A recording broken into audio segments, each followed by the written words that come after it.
Hello friends, welcome back to our channel. എല്ലാവരും സുഖമായിരിക്കുകയാണെന്ന് വിചാരിക്കുന്നു കേട്ടോ. ഫ്രണ്ട്സ്, അപ്പോൾ നമുക്ക് ഇന്നത്തെ വീഡിയോയിലേക്ക് പോവാം. ഇന്ന് ഞാൻ വന്നിരിക്കുന്നത് നല്ല ഒരു റെസിപ്പി വീഡിയോ ആയിട്ടാണ്. വളരെ സിമ്പിളായിട്ട് നമുക്ക് തയ്യാറാക്കി എടുക്കാൻ പറ്റുന്ന ഒരു നാടൻ റെസിപ്പി ആയിട്ടാണ് ഞാനിന്ന് വന്നിട്ടുള്ളത്. അപ്പോൾ എന്തായാലും നിങ്ങളിത് ട്രൈ ചെയ്ത് നോക്കണേ. നമുക്ക് പെട്ടെന്ന് തന്നെ തയ്യാറാക്കി എടുക്കാൻ പറ്റുന്ന ചോറിനൊക്കെ നമുക്ക് നല്ല കോമ്പിനേഷനായിട്ട് വരുന്നൊരു കറിയാണ് കേട്ടോ. അപ്പോൾ ഇതിന് വേണ്ടിയിട്ട് നമുക്ക് വേണ്ടത് തോരൻ പരിപ്പാണ് കേട്ടോ. നമ്മളെ സാമ്പാർ പരിപ്പില്ലേ, സാമ്പാർ ഉണ്ടാക്കാൻ എടുക്കുന്ന ആ ഒരു പരിപ്പ് ഞാൻ ഈ ഒരു കപ്പിനാണ് ഒരു കപ്പ് എടുത്തിട്ടുള്ളത് കേട്ടോ. അത് നിങ്ങളുടെ അളവനുസരിച്ച് നിങ്ങൾക്ക് എടുക്കാം. ഇത് നന്നായിട്ട് ഒരു 2-3 വെള്ളത്തിൽ കഴുകിയെടുക്കുക. അതിനുശേഷം ഇതിലേക്ക് ഒരു സവോള നീളത്തിൽ അരിഞ്ഞത് ചേർത്ത് കൊടുക്കാം.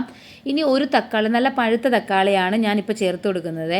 അത് നമുക്കതിലേക്ക് അരിഞ്ഞ് ചേർത്ത് കൊടുക്കാം. പിന്നെ ഒരു അല്ലി വെളുത്തുള്ളി കട്ട് ചെയ്തിട്ട് കൊടുക്കാം. പിന്നെ അത്യാവശ്യം എരിവുള്ള 2 പച്ചമുളക് കൂടി ചേർത്ത് കൊടുക്കുന്നുണ്ട്.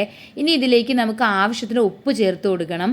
അപ്പോൾ ഉപ്പ് ചേർത്ത് കൊടുക്കുക. അതേപോലെ തന്നെ ഒരു 1/4 ടീസ്പൂൺ മഞ്ഞൾപ്പൊടി, ഒരു 1/2 ടീസ്പൂൺ മല്ലിപ്പൊടി, ഒരു 1/2 ടീസ്പൂൺ മുളക് പൊടി. ഈ 3 പൊടികൾ നമ്മളിപ്പോൾ തന്നെ ഇതിലേക്ക് ചേർത്ത് കൊടുക്കുക.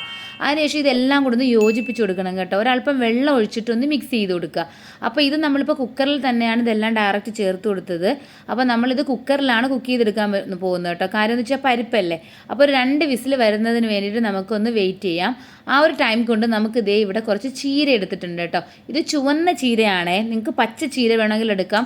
ചുവന്ന ചീരയും പച്ച ചീരയും ഇല്ലെങ്കിൽ നിങ്ങൾക്ക് മുരിങ്ങയില ഉണ്ടാവില്ലേ, നാട്ടിലൊക്കെ ആണെങ്കിൽ എന്തായാലും മുരിങ്ങയില ഉണ്ടാവും. അപ്പോൾ മുരിങ്ങയിലയും നല്ല ബെസ്റ്റാണ് കേട്ടോ ഇതിന്. അപ്പോൾ മുരിങ്ങയില എടുത്താലും പ്രശ്നമില്ല കേട്ടോ.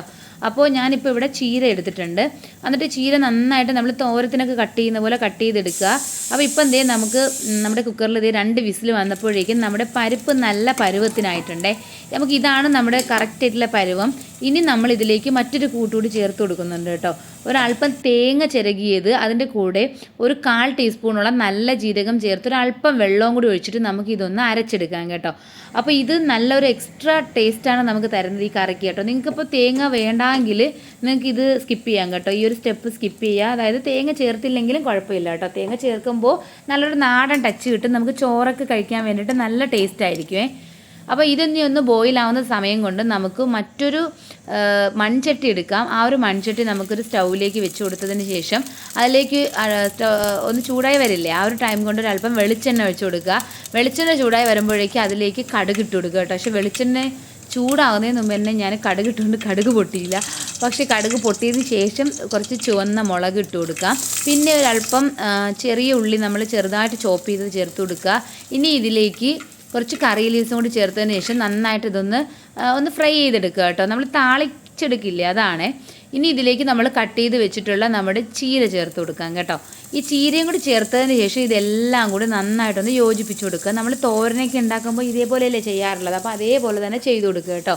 ഇനി നമ്മളിതിലേക്ക് നമ്മളിപ്പോൾ തയ്യാറാക്കിയിട്ടുള്ള ഗ്രേവി ഇല്ലേ പരിപ്പിൻ്റെ, ആ ഒരു ഗ്രേവി നമ്മൾ നന്നായിട്ട് ബോയിൽ ചെയ്തിട്ടുണ്ട്. ഇനി നമുക്കിതിലേക്ക് ചേർത്ത് കൊടുക്കാം.